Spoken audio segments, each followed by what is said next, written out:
Hello everyone, welcome to the Daily Current Affair Analysis brought to you by Shankar IAS Academy, 8th November 2025. Before getting into the discussion, please make sure that you subscribe to our YouTube channel. If you haven't, please do subscribe and also hit the bell icon to receive on-time updates from the Academy.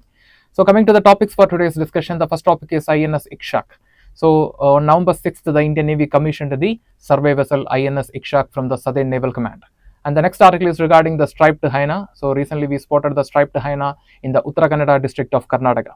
And the next article is regarding the India solar waste challenge. So a recent study found that India could generate around 11 million solar waste by 2047. And the next topic is regarding the air pollution and its impact on newborns. And finally, we will be discussing some of the important prelims related topics under the Prelims Focus. If all set, let's begin the discussion with the first article. INS Ikshak commissioned into Navy, vessel boost hydrographic survey capabilities. The article is taken from The Hindu. So we know that recently, that is on November 6th, the Indian Navy commissioned the INS Ikshak, the third vessel of the survey vessel large class. And you can see that this is going to be the first survey vessel to be based at the Southern Naval Command. So note that it is a survey vessel. What is the purpose of survey vessel? Conducting survey. What survey? Hydrographic survey. So we can see that this hydrographic survey is very important in ensuring maritime safety as well as the safety in the navigation route. And we can note that this is the third vessel belongs to the survey vessel large class. So which are the first? So as of now for India, we have four new generation survey vessels. The first is the INS Sandhyak, and the second is the INS Nirdeshak, and the third is the INS Ikshak, and the fourth is the INS Sanchodhak. So the fourth survey vessel is going to be commissioned in the coming days. So far, out of the four new generation survey vessels, we have successfully commissioned three, and the third one is the INS Ikshak, and that was commissioned from the headquarters of the Southern Naval Command. And this is going to be the first survey vessel to be based at the Southern Naval Command. So for India, for the Indian Navy, we have three naval commands: Eastern, Western, and the Southern. And for the Western Naval Command, it is Mumbai is the headquarters, and for the East, it is the Visakhapatnam, and for the South, it is Cochin. And this INS Ikshak is going to be the first survey vessel to be based at the Southern Naval Command. And coming to the key features, so like I already mentioned, it is a survey vessel. The primary purpose of this survey vessel is conducting hydrographic survey. That includes study of the ocean bed, other features of the sea, coastal regions, and other maritime features. So understanding all these are the major objective of this INS Ikshak. And for that purpose, the INS Ikshak is equipped with advanced hydrographic and oceanographic systems. For example, radars, underwater automatic vehicles, remotely operated vehicles. So such equipments are present in this INS Ikshak, and this will enhance the maritime survey capability, which is very crucial for the navigation safety. And the secondary role of this INS Ikshak is providing humanitarian assistance and disaster relief. So we can see that the oceans, especially the Indian oceans, are known for their trade and various other economic activities, including oil exploration. So during the time of any natural calamity or during the time of any accident, providing relief is it's a secondary role of the INS Ikshak, including the medical support. And the next is the significance. So you can see that it will strengthen the India's hydrographic survey capability, which is very important for the navigation safety and maritime operation. And it enhances the India's maritime operation readiness, strategic presence in key sea lanes. So you can see that the Indian Ocean region as well as the Indo-Pacific, this region is known for its potential. For example, recently we are planning to conduct the oil exploration near the Andaman. So it has a lot of potential, but at the same time it has a lot of concerns. So for that, ensuring our presence in this region is very important, and INS Ikshak is a step towards that.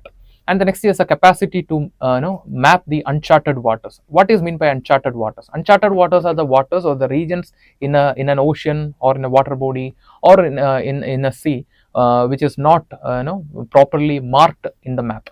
So using the hydrographic survey capability of the INS Ikshak, we can map certain unmapped regions in the sea, and it symbolizes the Atmanirbhar Bharat. We can see that the ship, nearly 80% of the components of the ships are indigenously manufactured, and they are manufactured by the Garden Reach shipbuilders with the support of many Indian industries and MSMEs. So this is enhancing, this is highlighting the India's step towards achieving the self-reliance. And we can see that the achieving self-reliance was one of our goals since the year 1947. That means since the independence. And coming to the prelims practice question, and one more thing we have to note that this INS Ikshak is it has dedicated accommodation for it is designated with a dedicated accommodation for women. So we can see that recently the Indian Navy conducted a mission, that is the Naviga Sagar Parikrama mission 2. So two women Navy officers, they traveled across the world in a boat, that is INSB Tarani. So using this boat, they traveled across the world. So and this INS Ikshak it is designed in a way that it can it provides various facilities to the women officers in the Navy. So through this, India is also taking another step to make the defense of India more inclusive. And coming to the prelims practice question, the question is with reference to INS Ikshak, recently commissioned into the Indian Navy, consider the following statements. Statement 1, it is a third vessel of the survey vessel large class. Statement 2, it is a first survey vessel large class designed with a dedicated accommodation for women personnel. And statement 3, it has been built by the Mazagon Dock Shipbuilders Limited. Which of the, how many of the above statements are correct? Option A, 1 only, option B, 2 only, option C, all the 3, and option D, none of the above. So like I mentioned, it is a third vessel, belongs to the survey vessel large class. We already discussed, that is right. And the statement 2, it is a first survey vessel large class vessel designed with a dedicated accommodation for women personnel. That is also correct. And the statement 3, it has been built by the Mazagon Dock Shipbuilders Limited. No, it is built by the Garden Reach Shipbuilders with support from various MSMEs and Indian industries. So therefore the statement 3 is incorrect. So only 2 statements are correct. So the correct answer will be option B, 2 only. With this, we will move to the next article. Rare striped hyena spotted in Kali Tiger Reserve. The article is taken from Times of India. So recently in the Uttara Kannada district of Karnataka, we found the rare striped hyena. So you can see that this nocturnal animal was usually found in the in the semi-arid region or the arid regions. But now we've spotted them in the Western Ghats, which is indicating 2 things. Either there's a disturbance in their natural ecosystem, or they are changing their migration pattern. So they belongs to the family Hyenidae, and the scientific name is Hyena, and locally they are known as Kattakuruba or donkey-eared scavenger. So please note that they are scavengers, primarily feeding on dead animals or the remains left by the apex predators.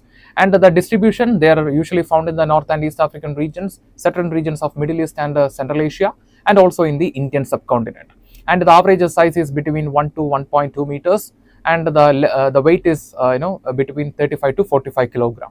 And the lifespan in the wild, it is between 10 to 12 years, but in the captivity it is around 20 years.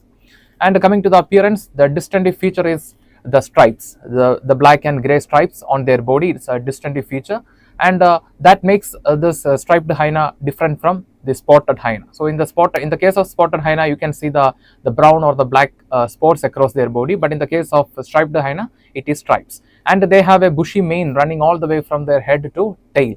And when they are feeling threatened, that time they will erect this bushy mane to look or to appear bigger. And they have powerful jaws which are capable of crushing bones, and they have a fluffy tail, and it has a black tip at the end, which are usually held low. And they have a large ears which is capable of dissipating heat from their body, so they can maintain a temperature when they are living in their arid or semi-arid region. And it also enables this species to detect sounds in the distance. So you can see that in the semi-arid region, the temperature will be very high. So releasing the temperature from the body is important to maintain the balance of temperature. So this large ears will enable the species to release the temperature, and also it will enable them to detect the sounds in the distance that can be either a prey or sometimes a predator. So the ears are very crucial for the striped hyena in surviving in their natural ecosystem. And coming to the behavior, usually they will be living alone, but in certain cases they will be they are found in the small groups. And like I mentioned in the beginning, they are locally known as donkey-eared scavengers. They are scavengers primarily feeding on dead animals or remains left by the apex predators. And they are occasional hunters too. They sometimes hunt small mammals, birds and fruits. And you can see that they have excellent smell and hearing sense. So using the smell, from their anal gland, they will detect the territory of another striped hyena. And as a scavenger, the striped hyenas are very helpful in cleaning the environment and also in controlling the disease like the vultures. And coming to the conservation status, they are categorized as near threatened in the IUCN Red List, and they are protected under Schedule 3 of the Wildlife Protection Act of 1972. And like all other species, the striped hyena, they are also facing many problems like loss of habitat, lack of food, hunting and poaching. All these issues are faced by this species too. And coming to the prelims practice question, the question is with reference to striped hyena, consider the following statements. Statement 1, the striped hyena is listed as near threatened on the IUCN Red List and is protected under the Schedule 3 of the Wildlife Protection Act of 1972. Yes, the statement is correct. They are categorized as near threatened in the IUCN Red List and they are protected under Schedule 3 of the Wildlife Protection Act. And statement 2, it is primarily a scavenger species found only in the dry grasslands and the scrub forest of western and central India. No, they are found across the world. That means they are found in the Middle East, parts of Central Asia, and they are found in the North and East African regions. So therefore, they are not just found in the grasslands and the forest of the western and central India. Therefore, the statement 2 is incorrect. See, if the word only is coming in a statement, usually the statement will go wrong because the statement will become extreme. So in that case, here also the statement 2 is incorrect. So the correct answer is option A, 1 only. So with this, we will move to the next article. India could generate 11 million tons of solar waste by 2047. The article is taken from The Hindu. So we know that India as a nation belongs to the tropics. We are giving a lot of importance to the solar energy because of its purity and its frequent availability. It's a renewable source of energy which will never exhaust in the near future. And we can see that India has launched a lot of initiatives too.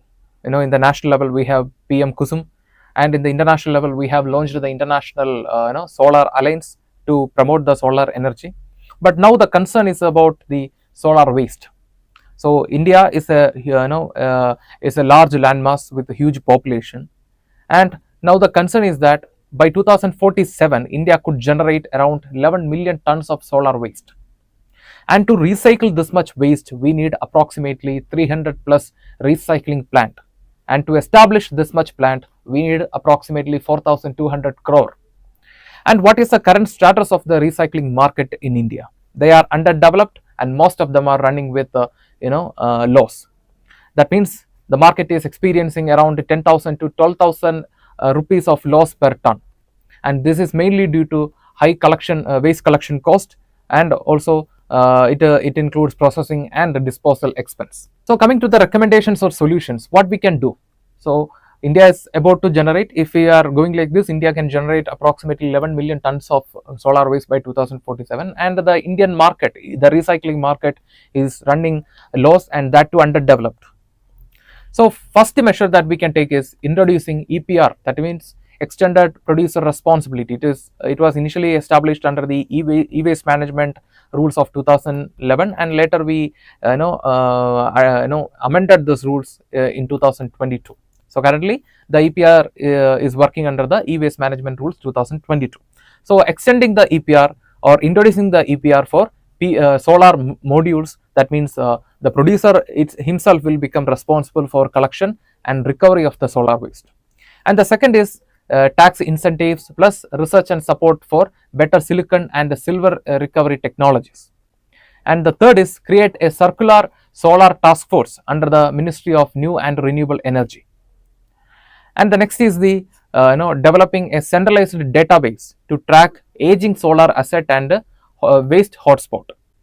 So which are the regions mostly using the solar panel. So targeting such regions and focusing waste management in such regions will be helpful. And the fifth, design panels for recycle, that means such modules will be easier for the recyclers to disassemble and recover.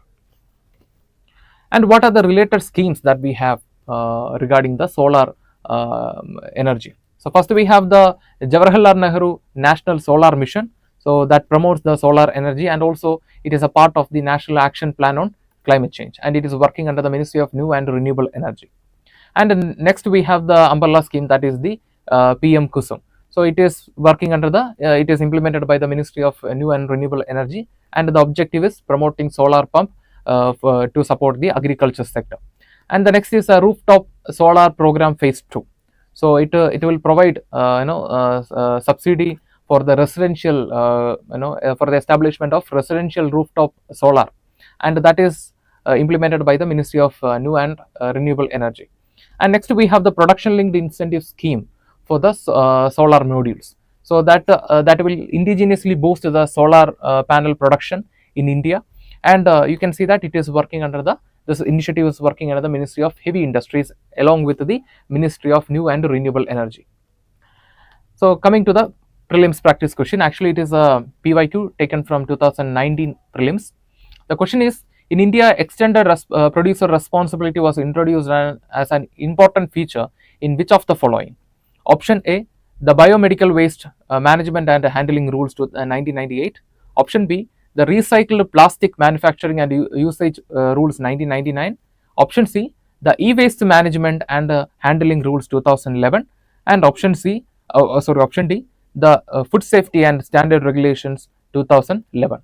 So from our discussion, I already mentioned that the extended producer responsibility is introduced through the e-waste management and handling rules 2011, and currently it is working under the provisions of e-waste management and handling rules 2022.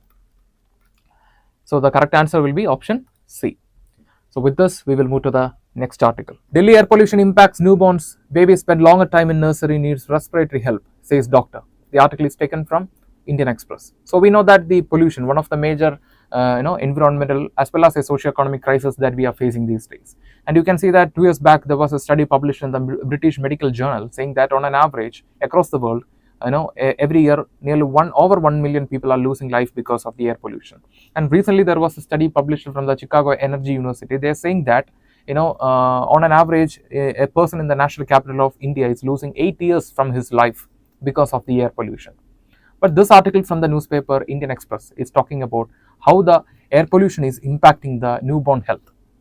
So what is the issue in the national capital? The women, especially the pregnant women, they are choosing either work from home or they are going back to their hometown during the time of pregnancy to give birth to their child. Why? Because of the high pollution level, there is a rising concern about the health of newborns in the national capital. And you can see that the high pollution level increases the risk of developing respiratory distress, delayed lung development, congenital asthma, and also newborn jaundice in the newborn babies. And how this pollutants reaches the fetus. So we can see that first it will enter into the placenta. We can see that the placenta is an organ that develops during the time of pregnancy to provide adequate nutrition and oxygen supply to the fetus. And these tiny pollutants like particulate matter, toxic gases, toxins, and other microplastics will enter into the mother's bloodstream through the inhalation. And we have found these particles from the placenta umbilical cord and also from the blood of the umbilical cord. And what will be the impact of this pollutants on the placenta? It will cause the placental inflammation. That means it will cause the placental inflammation in the placental tissue, and that will reduce the ability of the placenta in supplying oxygen and nutrition to the fetus. And eventually it will damage the blood vessel of the placenta, and further it will reduce the blood flow to the fetus, and that will affect the organ development in the fetus. And certain pollutants like microplastics can sometimes even behave like hormone, affecting the growth of the fetus itself. And coming to the short-term impact of this air pollution on the newborn health. So you can see that because of the air pollution there is a risk of placental dysfunction, that is the limited ability of the placenta in supplying nutrition and oxygen to the child. So what happens? What will be the impact of it? So it will increase the risk of miscarriage, preterm birth, and also the stillbirth.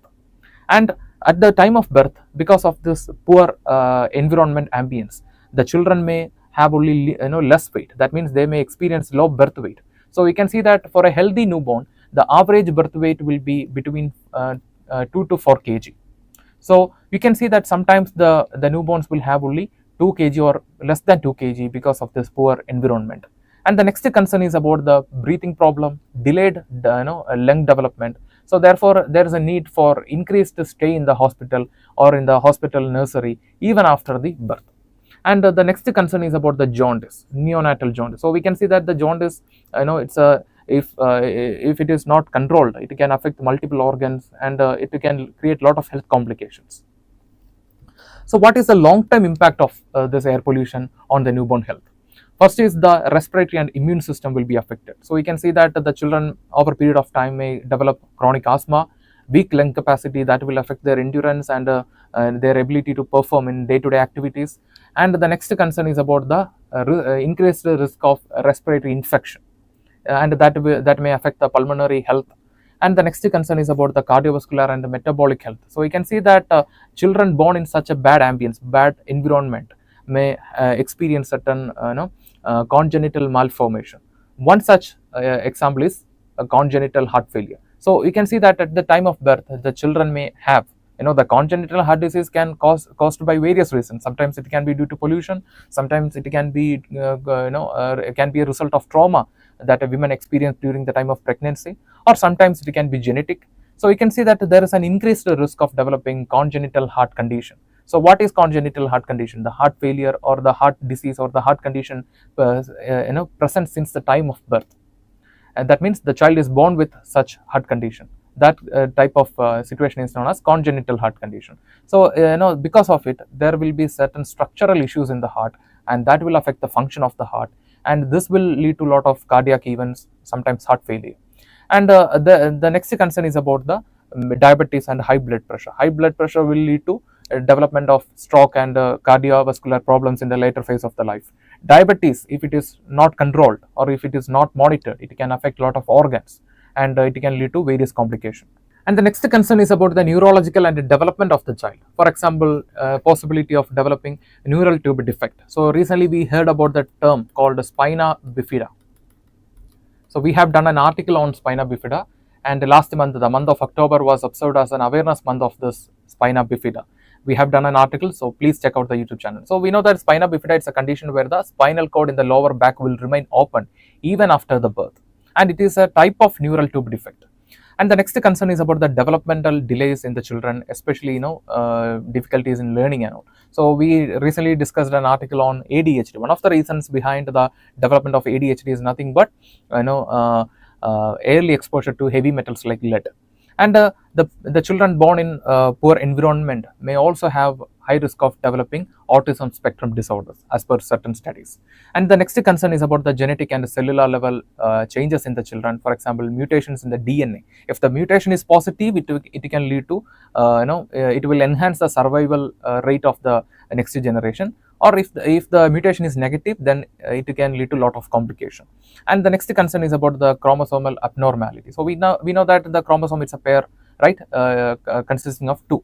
So sometimes there will be certain changes in the structure of the chromosome or in the number of chromosome. Sometimes there will be an additional chromosome, like this condition is known as trisomy. So the trisomy can lead to a lot of conditions like Down syndrome. And sometimes there will be an absence of one chromosome. There will be only one chromosome. So that is known as monosomy. So monosomy can also lead to a lot of conditions. And you can see that the children born in such poor environment also has high risk of developing chronic diseases throughout life. So you can see that all these conditions will somehow impact his health in the later phase of the life. So how to prevent it? So we can see that at the governmental level, the government is taking a lot of efforts in controlling the air pollution, but we have to make certain changes from the individual level itself. For that, we have to reduce the outdoor exposure during the time of high air pollution. And next, we have to protect ourselves using, mask. For example, N95 mask, which is most preferred during the time of high air pollution, and improving the indoor air quality. So outdoor air quality is a concern. At the same time, we have to work on our to improve the indoor air quality. For that, we have to use air purifiers within our home to keep the the air inside the house more safer for the people. So we can see that the paint that we are using for the wall, or sometimes the asbestos that we are using for the roof, can release a lot of toxins, and that will, over a period of time, that will affect the health of the people. So we have to take certain initiatives to improve the indoor air quality, and for that we have to keep proper ventilation for our home. We have to use air purifiers to improve the health. And the next is the avoiding microplastic sources. So we can see that avoid storing food or heating food in the plastic containers. And the next is ensuring medical monitoring, which is very essential. So antenatal medical checkups, regular antenatal medical checkups has to be done to ensure the proper health of the mother and the child. So these are the initiatives that we can take from the individual level to deal with this crisis. So coming to the mains practice question, the question is: air pollution has emerged as a significant threat to the maternal and fetal health in the urban India. Discuss how how pollutants affect the developing fetus and examine long-term consequences. Suggest the key preventive measures to mitigate this risk. So it's a 15 marks question and you have to write around 250 words. Write the answer and post it in the comment section. We will review and we will reply for your answer. Now it's time to move to the next article. So coming to the prelims focus, the first topic is Delhi NCR registers best average air quality. So according to a recent report from the Central Pollution Control Board, the national capital recorded best average air quality score of 170 between the month of January and October. And it is the best average air quality of the last 8 years except the 2020, because we are not taking the 2020 into account. Because that time, because of the COVID-19, the economic activities and other movements in the city was absent. So that is why in 2020 the average air quality score was 156, which was very better. But if you take the case of 2019, it was 192. In the case of 2021, it was 179. And in the case of 2022, it was 187. And in the case of 2023, it was 172. And last year it was 184. But now it is 170. So between the month of January and October, the national capital recorded best average air quality of the last 8 years without taking the 2020 into account. And the next topic is 8th Joint Working Group Meeting on Agriculture. So this meeting was recently held between India and Netherlands. So under the bilateral initiative of both nations, we have established centers of excellence for the promotion of agriculture, and these centers were very successful. And we demonstrated advanced technologies, better production of high quality planting material and seeds. And also under the initiative, we provided training to many farmers. But now both the nations are going to extend and expand this initiative. And the next topic is 8th edition of India Joy 2025. So recently it was this expo was inaugurated in the city of Hyderabad. The objective was to promote the the startups and especially the orange sector of the economy. And coming to the prelims practice question. The question is: with reference to the Central Pollution Control Board, consider the following statements. Statement 1. The Central Pollution Control Board was established under the provision of Environment Protection Act of 1986 as the apex body to coordinate activities of state pollution control boards. Statement 2. It is responsible for monitoring ambient air and water quality across India and can issue directions to industries under the Environment Protection Act of 1986. Which of the above statements is or are correct? Option A 1 only, option B 2 only, option C both 1 and 2, and option D neither 1 nor 2. So from our discussion, we can see that the Pollution Control Board, the Central Pollution Control Board, was not established under the Environment Protection Act of 1986. It was established under the Water Act of 1974.